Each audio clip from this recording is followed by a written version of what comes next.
আসসালামু আলাইকুম শিক্ষার্থী বন্ধুরা, আমরা আমাদের আজকের ক্লাসে তোমাদের এসএসসি সাধারণ গণিত 16.3 এর 1 নম্বর ম্যাথটা সলভ করবো ইনশাআল্লাহ। তাহলে শিক্ষার্থী বন্ধুরা চলো আমরা আমাদের আজকের ক্লাসটা শুরু করি। দেখো প্রশ্ন কি বলছে যে একটি বৃত্তচাপ কেন্দ্রে 30 ডিগ্রি কোণ উৎপন্ন করে। বৃত্তের ব্যাস 126 সেন্টিমিটার হলে চাপের দৈর্ঘ্য নির্ণয় করতে বলছে। তোমরা জানো হচ্ছে তোমাদের 16.3 এই অধ্যায়টা হচ্ছে বৃত্ত সংক্রান্ত, ঠিক আছে, মানে বৃত্ত এর উপর বেসিস করে ম্যাথগুলো আমাদের এখানে আছে 16.3 পরিমিতি, ঠিক আছে। তাহলে এই ম্যাথটা করার আগে স্যার তোমাকে সবার আগে বৃত্তচাপ জিনিসটা কি সেটা চিনতে হবে। এই যে স্যার বৃত্তচাপ জিনিসটা কি তোমাকে চিনতে হবে। দেখো বৃত্তচাপ কাকে বলে? বৃত্তের পরিধিস্থ যে কোনো দুটি বিন্দুর মধ্যকার দৈর্ঘ্যকে বৃত্তচাপ বলে। স্যার বুঝাই দিচ্ছে, দেখো বৃত্ত তো তোমরা সবাই চেনো, পরিধিস্থ। এখন পরিধি জিনিসটা কি? পরিধি কাকে বলে? বৃত্তের দৈর্ঘ্যকে বৃত্তের পরিধি বলে, ঠিক আছে। এই ফর্মাল সংখ্যাটা আপাতত এক পাশে তোমরা সরাই রাখো। পরিধি জিনিসটা কি আমরা নিজের ভাষায় বুঝবো। দেখো ধরো কথার কথা স্যার আমি এইখানে একটা বিন্দু নিছি, তখন তোমরা কি বলবা যে স্যার আপনি বৃত্তের ভিতরে একটা বিন্দু নিছেন, ঠিক না? আচ্ছা এখন আমরা কি করতেছি যে আমরা হচ্ছে বৃত্তচাপ বুঝতেছি না, আমরা হচ্ছে পরিধি ওয়ার্ডটা একটু নিজেদের ভাষায় বুঝতেছি। হ্যাঁ দেখো আমি এখানে একটা বিন্দু নিছি, তো তোমরা কি বলবো স্যার আপনি বৃত্তের ভিতরে একটা বিন্দু নিছেন, হয়েছে, সমস্যা নেই। আচ্ছা এরপর আসো আমি যদি এইখানে একটা বিন্দু নিই, তখন তোমরা কি বলবা স্যার আপনি হচ্ছে বৃত্তের বাইরে একটা বিন্দু নিছেন, ওকে সমস্যা নেই, আনসারটা ঠিক আছে। এরপর আসো যদি আমি এইখানে একটা বিন্দু নিই, তখন তোমরা কি বলবা স্যার আপনি হচ্ছে বৃত্তের উপরে একটা বিন্দু নিছেন। ব্যাপারটা বুঝছো তোমরা? তাইলে আমরা যখন বৃত্তের উপরে থাকবো, একদম বৃত্তের উপরে থাকবো, তখন তুমি বলবো হচ্ছে স্যার আমি বৃত্তের পরিধিতে আছি। কি বুঝছো? তাহলে আমরা যখন বৃত্তের উপরেই থাকবো, যদি আমরা এখানে থাকি বলবো স্যার আপনি বৃত্তের ভিতরে আছেন। যদি আমরা এখানে থাকি তখন তোমরা বলবো স্যার আপনি বৃত্তের বাইরে আছেন।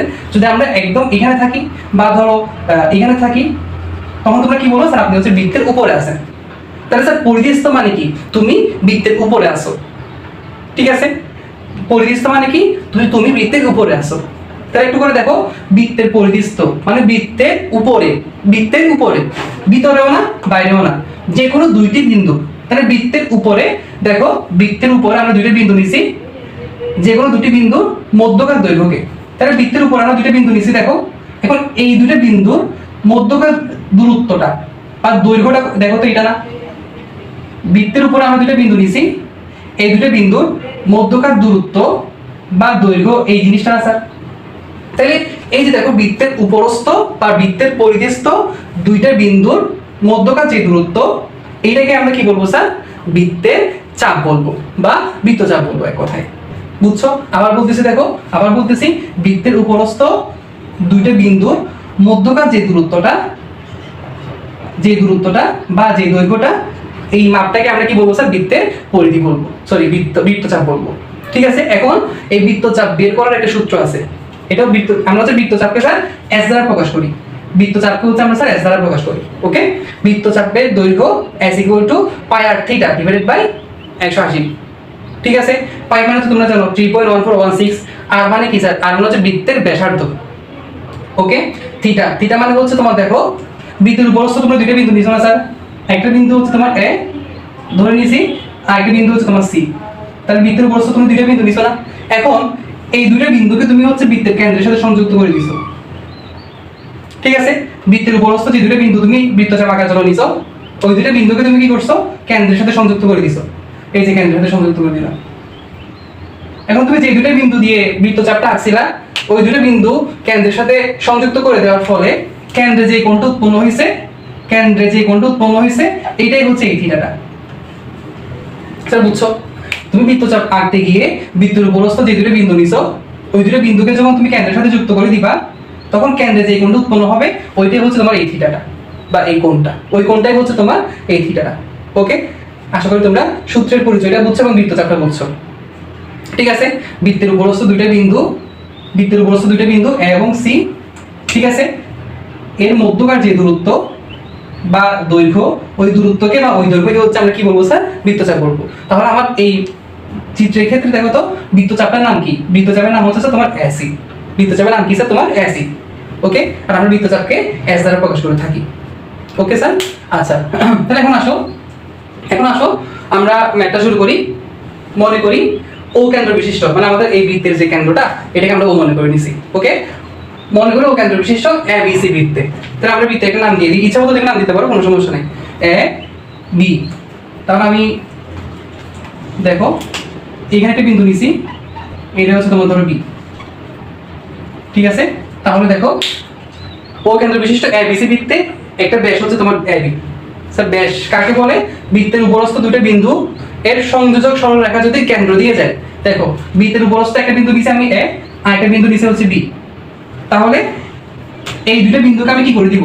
এই দুটো বিন্দুকে আমি সংযুক্ত করে দিব। এই যে দেখো বৃত্তের উপরস্থ দুটো বিন্দু এ এবং বি কে আমি কি করে দিচ্ছি স্যার? সংযুক্ত করে দিচ্ছি। ঠিক আছে, ওদের সংযোজক সরলরেখাটা কার মধ্য দিয়ে যাচ্ছে? কার উপর দিয়ে গেছে? কেন্দ্রের উপর দিয়ে গেছে না? তখন আমি এই সংযোজক সরলরেখাকে বলবো হচ্ছে তোমার ব্যাস। ওকে, আচ্ছা তাহলে আমি আবার বলতেছি, বৃত্তের উপরস্থ দুইটা বিন্দুর সংযোজক সরলরেখা যদি কেন্দ্র দিয়ে অতিক্রম করে বা কেন্দ্র দিয়ে যায়, তখন ওই সংযোজক সরলরেখাকে আমরা হচ্ছে ব্যাস বলবো।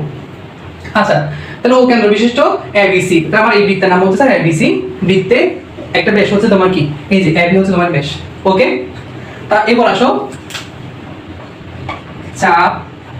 তোমার এই বৃত্তের ক্ষেত্রে চাপের নাম কি বলো তো সবাই? এসি না? বৃত্তের চাপ এস ইকুয়ালটা আমি এস ধরে নিচ্ছি, কারণ তোমরা জানো হচ্ছে আমরা চাপকে এস দ্বারা, বৃত্তচাপকে এস দ্বারা প্রকাশ করে থাকি। হ্যাঁ, তাহলে চাপ এস ইকুয়াল টু এস, মানে তোমার এস চাপটা বৃত্তের কেন্দ্রে কত ডিগ্রি কোণ উৎপন্ন করে বলছে দেখো। একটি বৃত্তচাপ কেন্দ্রে 30 ডিগ্রি কোণ উৎপন্ন করে।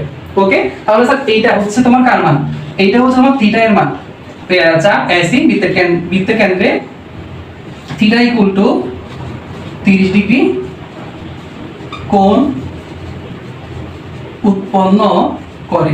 স্যার ঠিক আছে, বুঝছো? শুধুমাত্র প্রশ্নে যেসব মান দিয়ে দিছে ওগুলো আমরা লিখে ফেলছি। আচ্ছা এবার আসো এখানে আচ্ছা, তাহলে আমরা এই সূত্রটা দিয়ে বৃত্তচাপ দৈর্ঘ্য বের করবো না? আচ্ছা একটু করে দেখো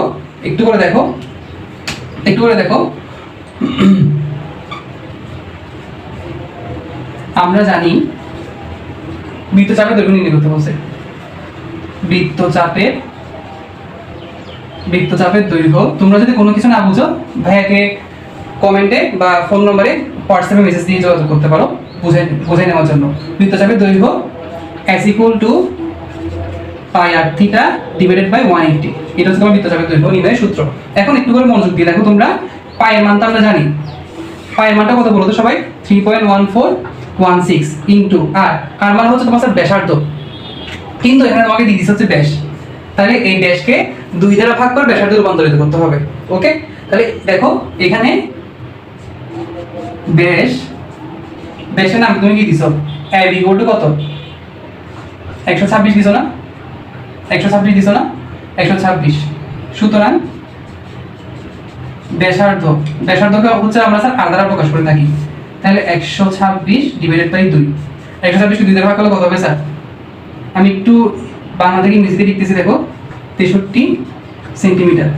ঠিক আছে, আচ্ছা তাহলে আমরা ব্যাসকে 2 দ্বারা ভাগ করে ব্যাসার্ধতে নিয়ে গেছি। ব্যাস কাকে বলে? বৃত্তের উপরস্থ দুইটা বিন্দু এর সংযোজক সরলরেখা যদি কেন্দ্র দিয়ে অতিক্রম করে, কেন্দ্র দিয়ে যায়, তখন ওই সংযোজক সরলরেখাকে আমরা হচ্ছে ব্যাস বলবো। আচ্ছা তাহলে তোমার ব্যাসের মান কত আসছে? এখানে 63 আসছে। পাই আর থিটার মান কত? 30, 180। ঠিক আছে, এটা কাটাকাটি করলে কত হয়? এখানে আসবে কত বলো? 6 আসবে। ঠিক আছে, তাহলে এটা তো পুরোটা তোমরা ক্যালকুলেশন করে দেখিও। এটা আসবে হচ্ছে কত? 32.987 সেন্টিমিটার। স্যার ঠিক আছে, তাহলে আমাদের বৃত্তচাপের দৈর্ঘ্যটা কত আসছে? তাহলে 32.987 সেন্টিমিটার। তোমরা একটু ক্যালকুলেশনটা নিজেরা করে দেখিও। ঠিক আছে, আচ্ছা তাহলে দেখো এটাই হচ্ছে মোটামুটি আমাদের ম্যাথটা। আমাদের এই ম্যাথটা বোঝার জন্য বৃত্তচাপের কথা তোমাদেরকে বুঝাইছি। বৃত্তচাপ কাকে বলে? বৃত্তের পরিধিস্থ যে কোনো দুটি বিন্দুর মধ্যকার দৈর্ঘ্যকে বৃত্তচাপ বলে। পরিধি মানে কি স্যার? বৃত্তের উপরে থাকা। আমরা নিজেদের ভাষায় এই ম্যাথটা বোঝার জন্য মনে করে নিছি। তাহলে বৃত্তের উপরস্থ দুইটা বিন্দুর মধ্যকার যে দূরত্ব বা দৈর্ঘ্য, ওইটিকে আমরা বৃত্তচাপ বলতেছি। বৃত্তচাপ বের করার সূত্র হচ্ছে s = pi R theta divided by 180। তাহলে আমরা একটু ফর্মাল কিছু কথাবার্তা লিখে সূত্রের মানগুলো বসাই দিয়েছি, তোমাদের আনসারটা চলে আসছে। ঠিক আছে স্যার, তো তোমরা যদি কোনো কিছু এই ক্লাসে না বুঝো ওই ক্ষেত্রে ভাইকে প্রশ্ন করতে পারো, সমস্যা নেই, ইনশাআল্লাহ ভাই আনসার দেওয়ার চেষ্টা করবো। ঠিক আছে, আমাদের ক্লাসটা যদি তোমার ভালো লেগে থাকে তাহলে আমাদের চ্যানেলটা সাবস্ক্রাইব করে দিও, আর লাইক কমেন্ট এবং শেয়ার করে আমাদের পাশে থাকবে। অবশ্যই একটা কিন্তু নোট করবা। ঠিক আছে, আজকে এই পর্যন্ত। সবাইকে ক্লাসটা করার জন্য ধন্যবাদ।